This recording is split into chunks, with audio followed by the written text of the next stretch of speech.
Legislative IQ.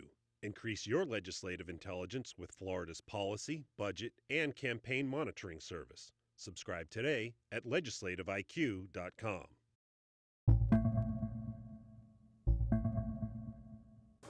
Victims of terrorism have always been able to seek damages for injuries they suffered, but now a new law that took effect July 1st allows victims to specifically sue on the basis of being a victim of terror. The law creates a civil cause of action for a person injured by an act of terrorism. Victims are entitled to attorney's fees and a minimum of $1,000 in damages. Civil trial lawyer Harry Graham says the addition of attorney fees gives the law teeth. It's an incentive for attorneys to take the cases to bring justice to their clients.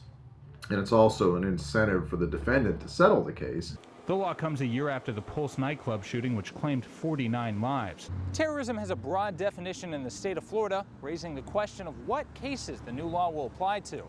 Mark Schlackman with the Center for the Advancement of Human Rights at Florida State University says anytime a new law related to terrorism goes into effect, the question of how to appropriately narrow the definition of terrorism is raised. How should we characterize that, and what are the implications in terms of law enforcement and prevention of terrorist acts? Attorney Graham expects people to test the waters with this law, but he points out there are penalties included in the law for someone who frivolously sues another for terrorism.